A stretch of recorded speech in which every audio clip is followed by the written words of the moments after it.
Mémorandum de la dynamique pour la majorité du peuple, DMP, sur la situation socio-politique du Togo à l'attention de la délégation du Commonwealth en visite au Togo.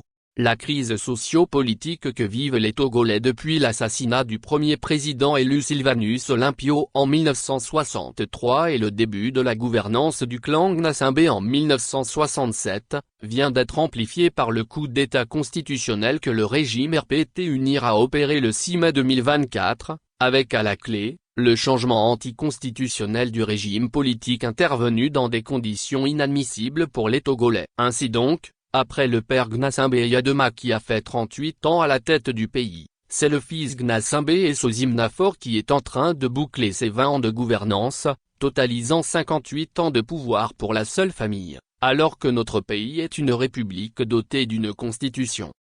Les principales caractéristiques des 58 ans de gouvernance de la famille Gnassingbé. Sur le plan de la gouvernance politique, il n'est pas exagéré de dire que du père au fils, le Togo est une dictature sanglante marquée par plusieurs assassinats politiques. Le fils s'est installé en 2005 d'ailleurs en assassinant plusieurs centaines de Togolais, plus de 800, selon les données des Nations Unies.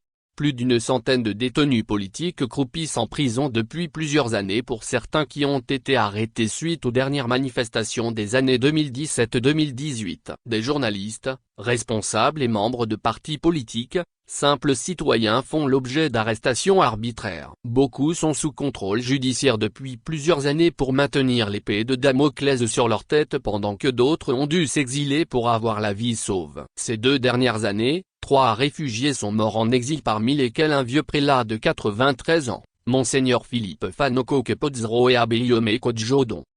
Le seul crime a été de réclamer sa victoire à l'élection présidentielle de 2020.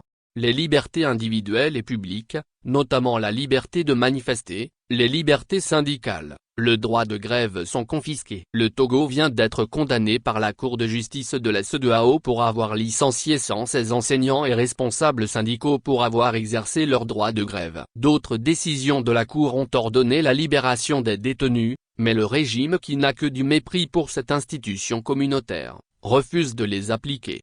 Des élections sont organisées mais toujours fraudées par le régime pour se maintenir à la tête du pays. Ce faisant, et surtout après les dernières élections législatives du 29 avril 2024, où à travers des bourrages d'urnes, des violences sur les représentants des partis d'opposition, le gonflement des voix du parti Unir au pouvoir, le régime a vidé les élections de leur sens et a poussé le peuple à s'en désintéresser. L'Assemblée nationale est aujourd'hui monocolore suite aux manœuvres du régime. La DMP s'est vue octroyer un siège qu'elle a décidé d'occuper pour continuer le combat pour la démocratie et contre le coup de force institutionnel. C'est conformément à cette ligne politique que la députée DMP, Kafui Adjamabo Johnson a, au cours de la session de droit, voté contre le règlement intérieur de l'Assemblée.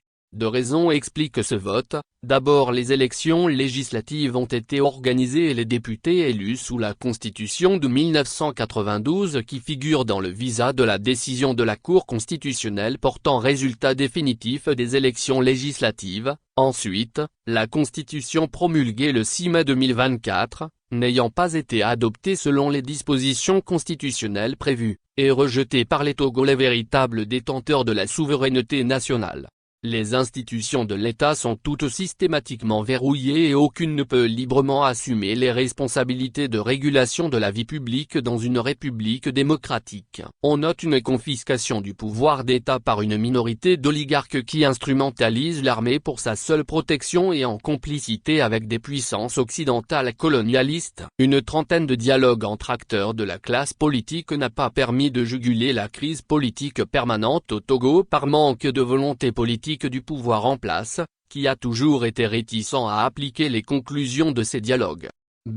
Sur le plan économique, la corruption généralisée dans tous les secteurs de l'économie, et l'impunité de ces crimes économiques permettent au pouvoir de fidéliser ceux qui l'aident à se maintenir. Le manque criard d'infrastructures et d'équipements sociaux de base démontre que les Togolais sont loin d'être au cœur de la gouvernance du régime contrairement à ce qui est proclamé dans les discours officiels. Plusieurs secteurs vitaux de l'économie y compris les banques sont bradés et se retrouvent entre les mains des investisseurs étrangers, au détriment des intérêts des Togolais.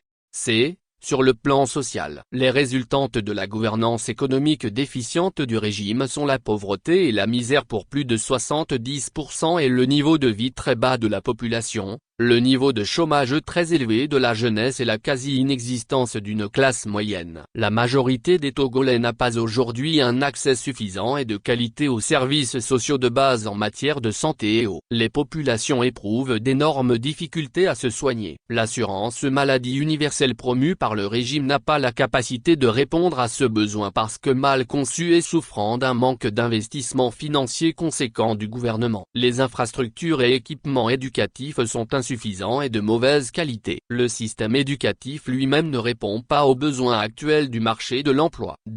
Un coup d'État constitutionnel qui vient compliquer une situation politique, sociale et économique déjà inquiétante. Le changement de constitution opéré par le régime le 6 mai 2024 est rejeté par la classe politique de l'opposition, la société civile et les populations togolaises dans leur immense majorité. Il vient compliquer la situation politique du Togo. En effet, la constitution en vigueur jusqu'au 6 mai 2024, comme toutes les autres constitutions depuis la Première République, a été adoptée par voie référendaire en 1992 par 98% de Togolais. Dans cette constitution plusieurs fois révisée par le pouvoir en place, il est bien inscrit que la modification des dispositions concernant le changement de régime ou du nombre de mandats du président de la République ne pourrait être possible que par voie référendaire. Le changement opéré le 6 mai 2024 par une procédure non conforme et non légale est donc considéré par le peuple et l'ensemble des acteurs politiques et de la société civile comme un coup de force contre la République.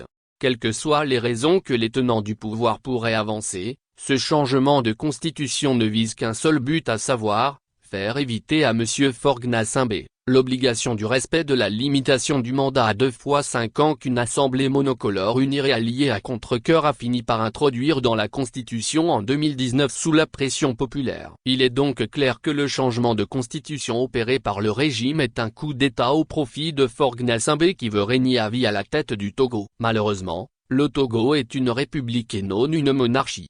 Que préconise l'ADMP comme solution aux problèmes togolais? Au regard de la gouvernance politique, économique et sociale qui est aux antipodes des valeurs promues par le Commonwealth, l'ADMP et les Togolaises se demandent comment et sur quelle base le Togo a pu être accepté comme membre de l'organisation. En tout état de cause, il est urgent de régler les problèmes politiques togolais pour créer les conditions favorables à une gouvernance susceptible de générer le développement social et économique et le bien-être dont les Togolais ont grandement besoin.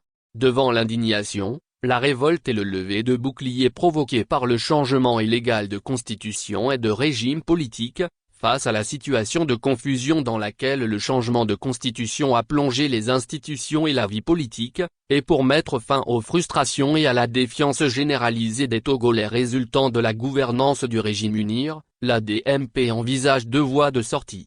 1. L'adoption à très court terme d'une loi d'amnistie traduisant une volonté d'apaisement par la libération des détenus et le retour des réfugiés politiques, et d'une loi restaurant la liberté de manifester, le droit de grève et la liberté de presse, qui sont des libertés fondamentales dans toute démocratie.